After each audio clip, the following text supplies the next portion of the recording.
직업상담사 2급 실기 이 영상만 보면 100% 합격한다. 34강 시작하겠습니다. 166번 부가노동자 효과와 실망노동자 효과를 설명하시오. 이런 문제로 나올 수도 있고요. 또 다른 방식으로는 경기 침체 시에 나타나는 부가노동자 효과와 실망노동자 효과가 실업률에 미치는 영향을 설명하시오. 이런 식으로의 문제가 나타날 수도 있습니다. 굉장히 이해하면 쉬운 문제입니다.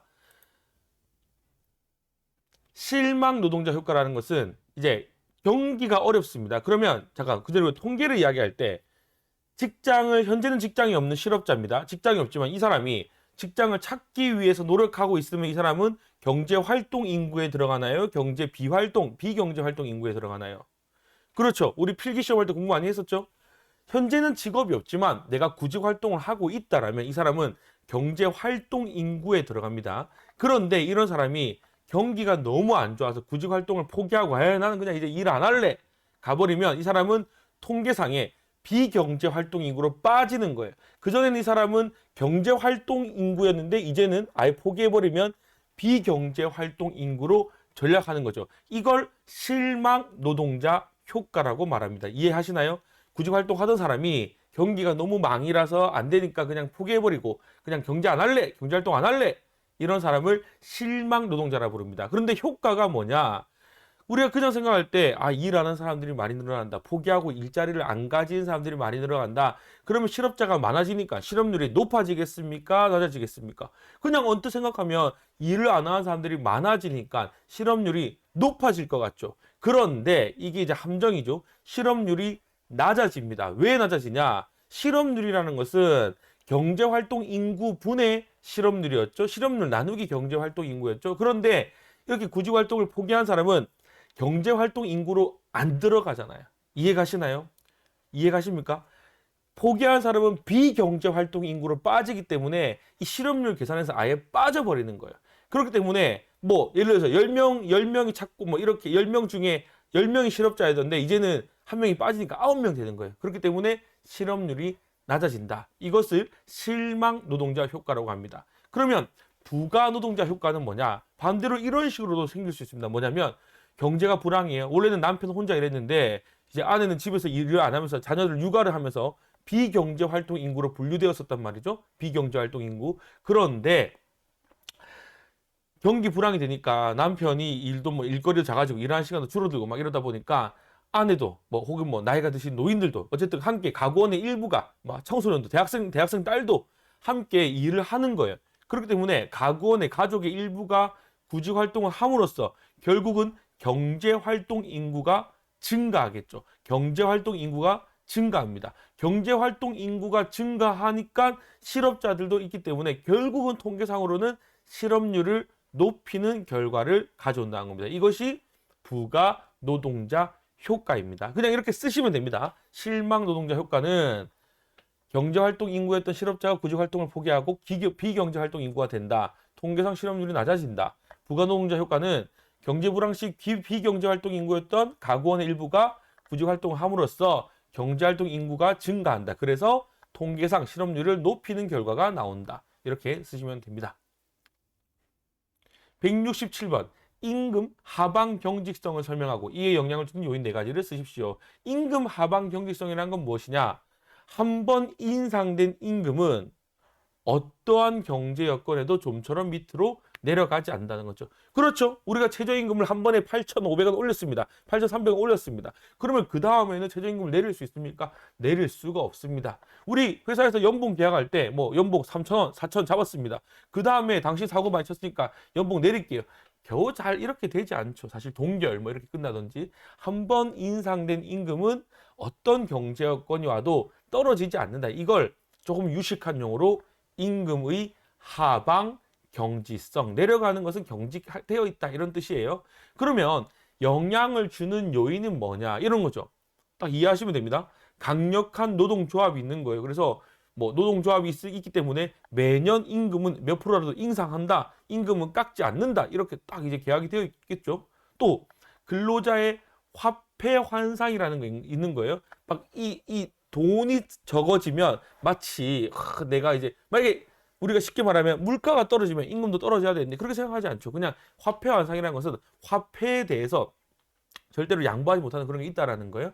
세 번째, 사용자와 근로자 간의 장기 근로 계약인 거죠. 1년 계약 맺지 않죠. 보통 한 번에 뭐 3년 계약하기도 하고 5년 계약하기도 하고 그렇기 때문에 기본적으로 임금이 한번 높아지면 그 다음부터는 떨어지지 않는다는 거죠. 또한 사회적 관행, 우리나라도 마찬가지입니다. 사회적 관행적으로 임금을 내리지는 않는다. 이게 노사 간에 어느 정도로 합의가 되어 있는 관행이라는 거죠. 그래서 임금의 하반 경직선 요인 4가지 외우십시오. 노화, 장관. 장관이에요. 무슨 장관? 뭘 막아주는 장관? 노화를 막아주는 장관입니다. 노화 장관.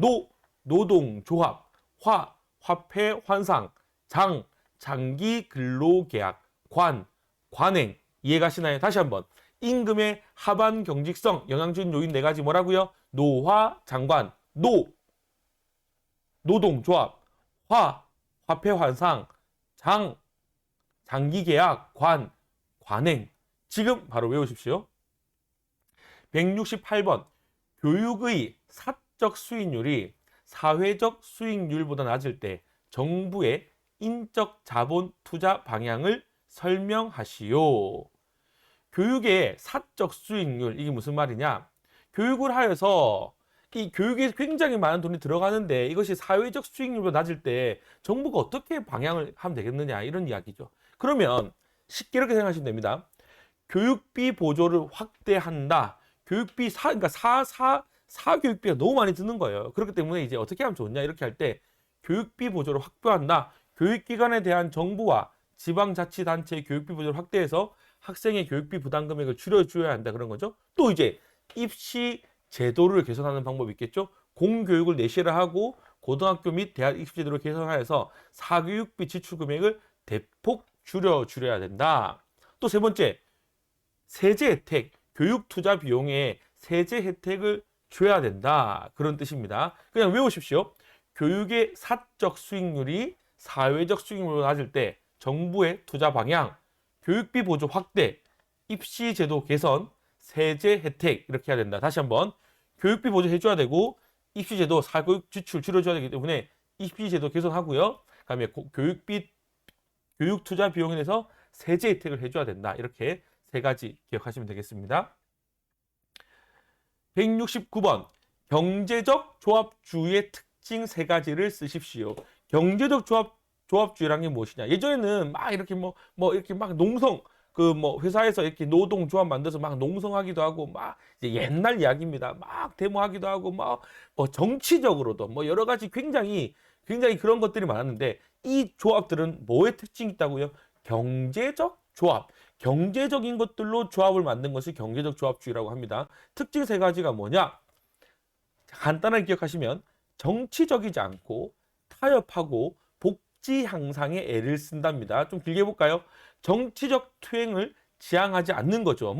야당이다, 여당이다, 진보다, 보수다, 이런 게 이 경제적 조합주의에게는 중요하지 않은 거예요. 중요한 것은 경제적인 부분이라는 거죠. 그렇기 때문에 정치적 투쟁을 지향하지 않는다. 두 번째, 노사 간의 갈등, 대립보다는 뭐라고요? 어떤 것에 힘을 준다고요?